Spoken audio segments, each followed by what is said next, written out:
अभिनंदन करता हूँ।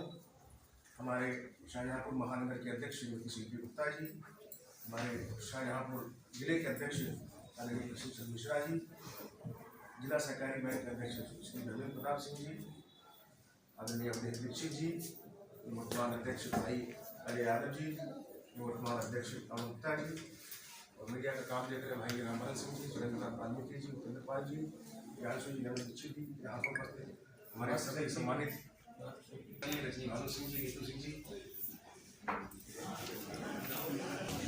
2025-26 का बजट प्रस्तुत किया गया, उसी के संबंध में इस प्रेस वार्ता आयोजित की गई है।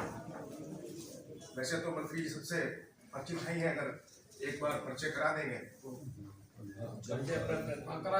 शाहजहांपुर में वित्त मंत्री सुरेश खन्ना ने प्रेस वार्ता कर केंद्र सरकार द्वारा पेश बजट को बताया, जिसमें उन्होंने कहा कि यह केंद्रीय बजट हर वर्ग के लिए उपयोगी है, जिसमें इस बार टैक्स दायरे को 7 लाख से बढ़ाकर अब 12 लाख रुपए साल कर दिया गया है, जिससे इस आयकर टैक्स के दायरे में आने वाले मध्यम वर्गीय व्यापारियों एवं सर्विस के क्षेत्र में कार्य करने वाले नौकरी पेशा लोगों को काफी राहत मिलेगी। उत्तर प्रदेश सरकार में वित्त एवं संसदीय कार्य मंत्री सुरेश खन्ना ने आज केंद्र सरकार द्वारा पेश किए गए बजट पर जनपद के बीजेपी कार्यालय पर एक प्रेस वार्ता कर बजट के संदर्भ में विस्तृत जानकारी देते हुए बताया कि इस बजट में सभी वर्गों का ध्यान रखते हुए पेश किया गया। इसके अलावा इस बजट में इनकम टैक्स में भी भारी छूट देते हुए लोगों को टैक्स की मार से बचाने का कार्य किया गया है। उन्होंने कहा, बजट में किसानों के लिए यदि लाभ दिया गया तो मध्यम वर्गीय व्यापारी भी इससे अछूता नहीं है। इस बजट में शिक्षा चिकित्सा का भी विशेष ध्यान रखा गया है। इसके साथ ही रोजगार के लिए नए साधनों को स्थापित करने के साथ इनकम टैक्स में लोगों को बड़ी राहत दी गई है। इस दौरान उन्होंने कहा कि यूपी में विकास का पहिया तो पहले से ही घूम रहा है, लेकिन इस बजट के पेश होने के बाद लोगों को काफी राहत मिलेगी। लेकिन इस बार के बजट में यद्यपि हमारे तमाम साथियों ने, तमाम विरोधियों ने ये मांग की थी कि इसकी सीमा बढ़ाकर 10 लाख कर दी जाए, लेकिन मैं प्रधानमंत्री जी को और मुख्यमंत्री जी को इस बात के लिए बधाई देना चाहता हूँ कि उन्होंने उदारता का परिचय देते हुए इनकम टैक्स की लिमिट 7 लाख से बढ़ाकर 12 लाख रुपए कर दी। और ये हमारे पूरे सिनेरियो को प्रभावित करने वाला ये सबसे अहम मुद्दा है। ये लोगों की जेब में परचेजिंग पावर बढ़ाएगा और परचेजिंग पावर बढ़ने से सेवाओं और वस्तुओं की मांग बढ़ेगी।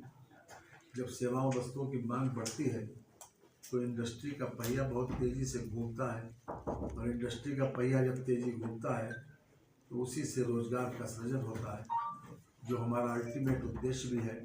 और साथ ही साथ जो हमारी आर्थिक गतिविधियों को स्ट्रेंथन करने के लिए एक बहुत बड़ा बूस्ट है।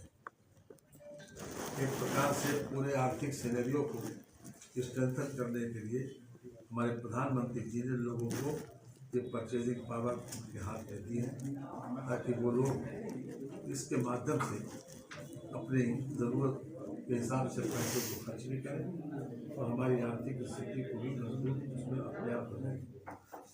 जो टैक्स का स्लैब है उसके बारे में हम आपको विशेष रूप से बताना चाहते हैं। 12 लाख रुपए तक अभी तक 80,000 रुपये का टैक्स पड़ता था, इनकम टैक्स। ये 80,000 रुपये आपके बचेंगे जिन लोगों की आमदनी 12 लाख। 13 लाख रुपए की आमदनी पर अभी तक जो 75,000 रुपये टैक्स पड़ता था, 1 लाख रुपया टैक्स पड़ता था, अब इस समय 75,000 रुपये टैक्स पड़ेगा। 25,000 रुपये की सेविंग इसमें होगी।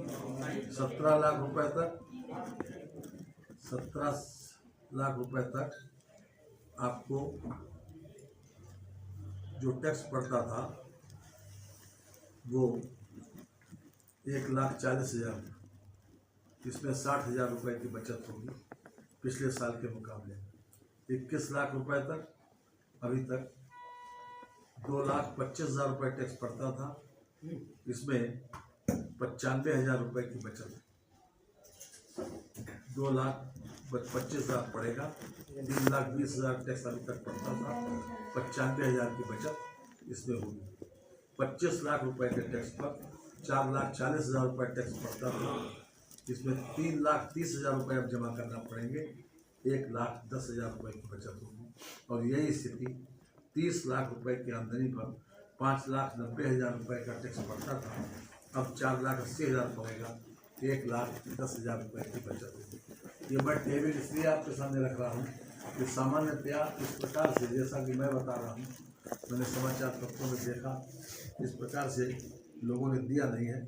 तो चूँकि ये बजट में काफ़ी कुछ छप चुका है, हम भी चाहते हैं कि कुछ ऐसी बात दें कि जिससे आपके पत्र में उस पर स्थान मिल सके। इसके साथ ही हमने खास तौर से जो सबसे ज़्यादा फोकस किया है, नगर विकास पे किया है, ऊर्जा पे किया है, और यूथ पे किया है, महिला पे किया है, और कोशिश ये की है कि इंफ्रास्ट्रक्चर ज़्यादा से ज़्यादा डेवलप हो।